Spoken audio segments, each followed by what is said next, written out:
when adrenaline kicks in, it helps you run a little bit faster. But I credit that to Torrey Becton. So I think I've gotten a little bit faster since I've gotten on campus. Oh, good. Anytime you can get points on the board, help your team win games, it feels really good. Everything has officially changed for the Texas Longhorns, a team that had a clear future behind a quarterback that was a lock to be selected within the first 5 picks of this year's NFL draft got turned upside its head. It's not like the team got significantly worse, but they do have a very tough decision to make moving forward. It's a storyline we're of course keeping our eyes on because it's about a prospect that we're all very excited about. So before we get to the content, we're giving away $500 to a subscriber that turns on our notifications on this channel. Now that we get all of that out of the way, work!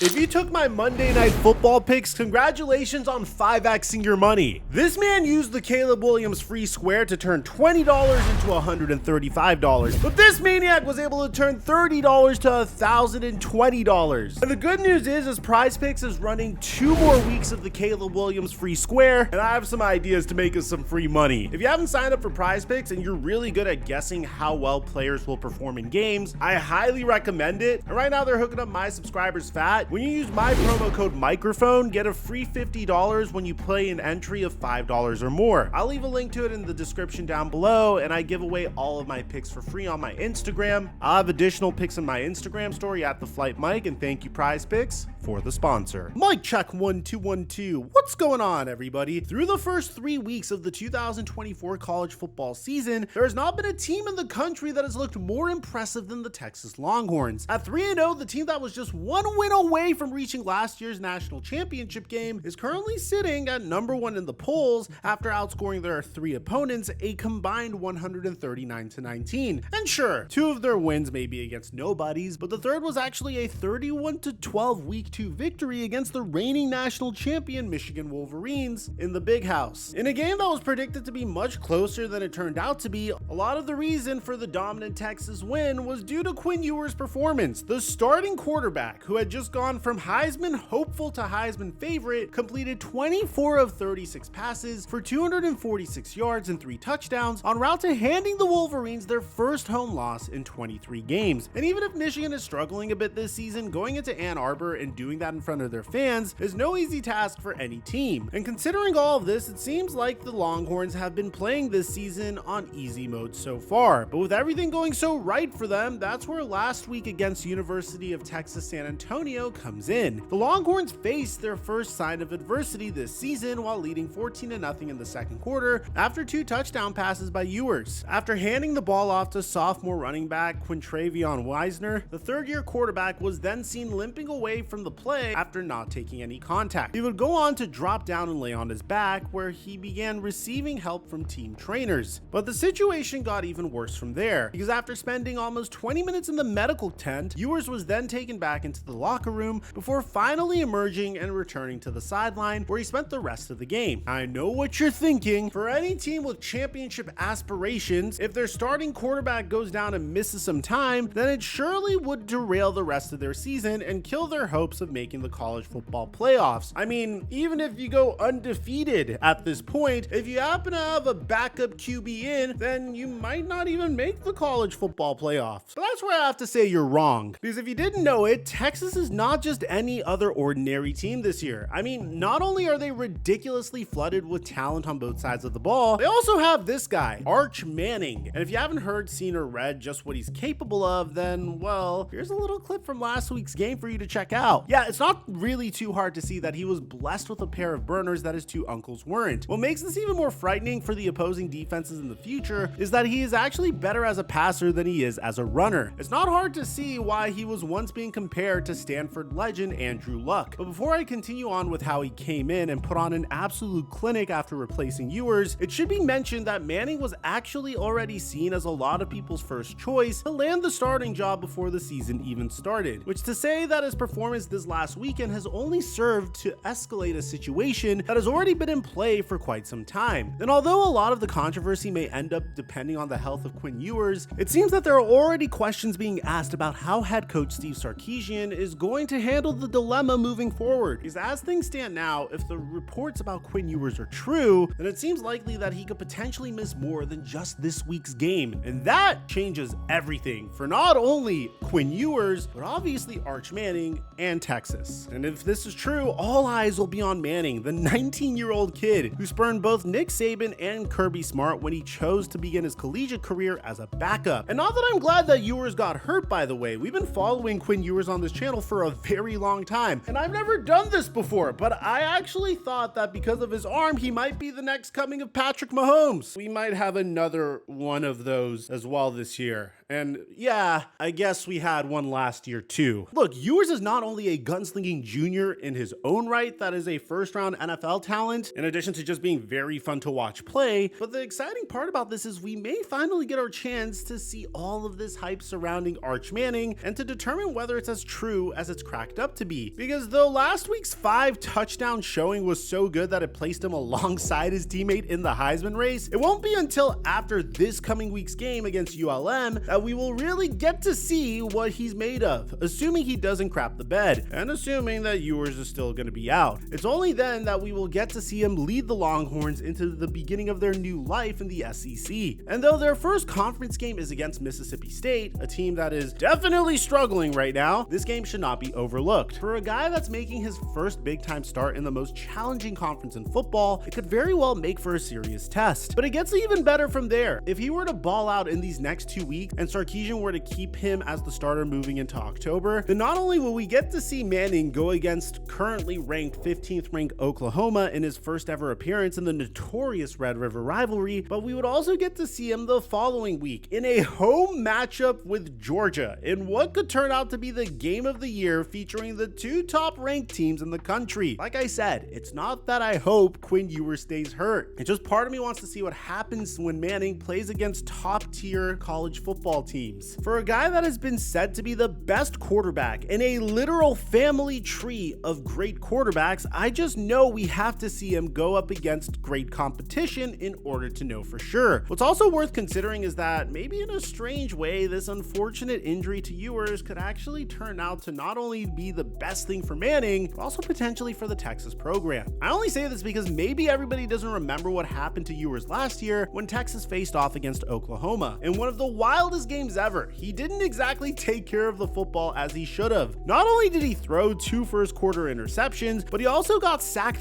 5 times and coughed up a costly fumble in the third quarter when Texas was attacking at midfield in a very tight game. The heartbreaking loss even a year ago had Texas fans clamoring for their first chance to see what Manning could do when it mattered most. And you can even make a legitimate argument that this particular game, where Ewers looked this terrible, was a huge reason why he returned to Texas. Of course, only time will tell, but with Ewers currently sidelined without a guaranteed date of return, perhaps, and this could potentially be a stretch, perhaps it could soon become Manning's job to lose. But don't take it from me alone, because if you ask Paul Feinbaum, the man who has been known as the voice of the SEC for over a decade, that's exactly what could turn out to be the case. On a recent take on ESPN with Shannon Sharp and Stephen A. Smith, Feinbaum came right out and said exactly what he thought Arch Manning proved in his performance this last week. He proved that he can take this team to the national championship. And Ewers has a lot more experience than Arch Manning. Everyone saw, has me convinced that there's really not much drop-off. This guy is a Manning after all. And yes, whether or not Texas goes on to win the national championship can only remain to be seen, but I think we can all agree that even though it may seem on the surface like Texas has a great problem on their hands, this seems like the type of thing that is a nightmare for a coach to deal with. Because no matter which choice he makes down the road, if Texas does end up dropping a game and find themselves in a position where they could potentially miss the playoffs, then he's going to have people telling him that he made made the wrong decision either way. But personally, when it comes to the eye test, as much as I like Ewers' game and think that he will eventually have some success in the NFL, there's just something about Arch Manning that is reminiscent of those guys that become superstars. You can even see the charisma that he plays with on the field in his interviews, like this one here when he spoke about his 67-yard touchdown run where he was clocked in at 20.07 miles per hour, which by the way is faster than Tyreek Hill. Arch, when that ball was snapped, did you know you were going to take it to the house? Well, when he bit on the back, I had a pretty good idea. I just had to make one move on the safety, and when adrenaline kicks in, it helps you run a little bit faster. But I credit that to Tory Becton, our head weight coach. He runs our tails off in the summer, so I think I've gotten a little bit faster since I've gotten on campus. Follow up on that. How did you feel once you realized what you just did? Felt good. Anytime you can get points on the board, help your team win games, it feels really good. Maybe it's just me, or maybe it's just the goofy Manning smirk that makes them also endearing to everyone. But when combined with some of the recent subtle comments that Sarkisian has made on Arch's behalf, I know where I personally think this is all headed. So should Sarkisian decide to eventually go with Manning as the guy, I think that regardless of how good Quinn Ewers is, it would nonetheless be hard to go against his decision. Sometimes it's just being at the wrong place at the wrong time, and that could be exactly the type of situation that Manning's friend Ewers finds himself in. It's sort of like how a truly great player like Kevin Durant can come out during the Olympics and say how even he understands why LeBron James is often considered the best player ever. I'm not saying that Manning is that yet, but for a guy who is known primarily as a pocket passer to be able to clock a faster in-game speed than Tyreek Hill, the kid might just be on his way. However it plays out, I think it's safe to say that Texas football is officially back. A year removed from winning the Big 12 and reaching the playoffs, now finding themselves ranked number one in the country with not one, but two NFL quarterbacks on their roster. It's kind of hard not to think so. But do you know what team is struggling? The preseason number 10 ranked team in all of college football. FSU has been a disaster, and it's because of one individual and one individual only. I have a video on the biggest disappointment in college football, and I'll leave a link to it in the end screen. I'll meet you guys over there. Aside from that, I'm your boy Mike, and I'm dropping our mic until our next upload.